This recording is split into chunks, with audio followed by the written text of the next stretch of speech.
Bismillahirrahmanirrahim. Assalamualaikum warahmatullahi wabarakatuh. Baik Bapak Ibu semuanya, perkenalkan nama saya Fitriana Dalvis, berasal dari SDIT Mutiara Hati Excellent Kota Payakumbuh ya. Baik, di sini saya mempunyai tujuan untuk menyampaikan video yang saya buat ini adalah untuk berbagi ilmu kepada seluruh guru-guru yang berada di Indonesia agar dapat menggunakan 4 tip yang saya gunakan untuk berpikir kritis dan penyelesaian masalah anak di kelas ya.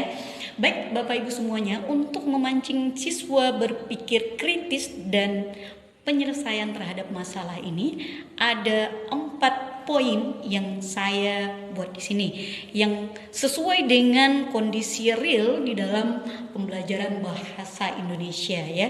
Dan ini tidak asing lagi bagi kita semua, tetapi ini juga bisa dimanfaatkan untuk seluruh mata pelajaran, bukan khusus bahasa Indonesia saja. Baik, yang pertama ya, kita menggunakan tip mendengarkan ya, mendengarkan. Tetapi terlebih dahulu Bapak Ibu semua memastikan kondisi kelas berada dalam keadaan tenang, nyaman ya, sehingga semua siswa yang berada di kelas saat itu bisa mendengarkan apa yang Bapak Ibu sampaikan dengan sebaik-baiknya sebelum pembelajaran dimulai. Jadi pastikan kondisi mereka senyaman mungkin dan membuat mereka dapat fokus memperhatikan apa yang Bapak Ibu sampaikan. Baik, yang pertama tadi yang mendengarkan ya. Jadi apa yang Bapak Ibu sampaikan harus juga diperhatikan. Kenapa? Karena ini gunanya untuk memancing siswa berpikir kritis dan penyelesaian terhadap masalah ya.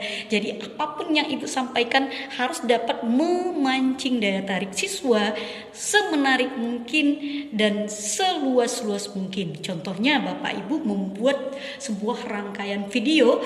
Contoh pembelajaran ini adalah tentang cerita ya, menulis cerita ya. Jadi dalam cerita ini saya bisa mencontohkan untuk memilih cerita Maling Kundang. Jadi kita perlihatkan atau perdengarkan kepada siswa kita tentang video Malin Kundang ya. Itu yang pertama, mendengarkan. Yang kedua, kita masuk tentang membaca ya. Jadi poin membaca ini juga sangat penting. Kita harus menegakkan yang namanya literasi di dalam pembelajaran kita setiap hari. Apapun itu harus yang ada namanya membaca. Jadi Bapak Ibu semua bisa memberikan satu lembaran kertas tentang yang dapat dibaca oleh siswa di kelas. Satu lembaran kertas, sebuah teks cerita, dan mereka diminta waktu 5 menit misalnya untuk membaca cerita yang sudah Ibu berikan tentang Maling Kundang misalnya tadi ya. Yang itu adalah nanti kita berikan beberapa menit untuk mereka membaca dengan penuh konsentrasi. Dan ingat Bapak Ibu semuanya, pastikan semua kondisi nyaman di kelas. Yang ketiga, masuk kepada poin menulis. Baik Bapak Ibu semuanya, poin menulis ini adalah sesuatu hal yang paling penting di dalam pembelajaran yang tidak harus ditinggalkan ya.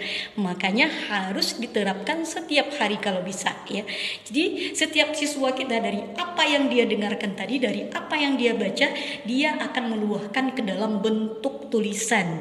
Menurut para ahli ya, siswa kita ini akan timbul ide-ide kritisnya, penyelesaian terhadap masalahnya ketika dia mampu menyelesaikan sebuah karya tulisan.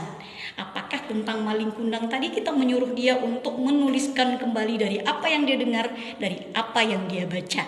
Dan poin terakhir adalah berbicara. Dan poin yang berbicara ini adalah kita berikan ruang untuk mereka dalam berdiskusi, metode berdiskusi misalnya ya. Jadi Bapak Ibu berikan ruang untuk mereka untuk bisa berdiskusi dari apa yang dia sampaikan. Misalnya tadi Ibu sudah membentuk dalam beberapa kelompok, jadi masing-masing kelompok menyampaikan apa hasil diskusi yang sudah mereka tulis. Dan kita berikan juga kesempatan kepada seluruh kelompok yang lain, semua siswa untuk bisa memberikan pendapat atau gagasannya, sarannya kepada setiap kelompok yang tampil tersebut. Dan pastinya Bapak Ibu semua, di dalam hal ini akan menimbulkan anak untuk dapat berpikir kritis, termasuk juga dalam penyelesaian terhadap masalah mereka ketika adanya beberapa argumen yang masuk ke kepala mereka. Jadi poin 4 ini Bapak Ibu semuanya sangat penting sekali untuk diterapkan dalam pembelajaran, karena mampu membuat siswa berpikir kritis dan mampu menyelesaikan masalahnya ketika di dalam pembelajaran. Dan kita sebagai guru di sana cuma sebagai sarana untuk dapat meluruskan informasi-informasi yang sesuai dari sumber-sumber yang sudah kita dapatkan. Baik Bapak Ibu semuanya, semoga apa yang saya sampaikan ini dapat bermanfaat untuk Bapak Ibu semuanya, dan mudah-mudahan dapat diterapkan dalam pembelajaran sehari-hari. Cukup sampai di sini dulu. Saya ucapkan terima kasih. Billahi taufiq wal hidayah. Assalamualaikum warahmatullahi wabarakatuh.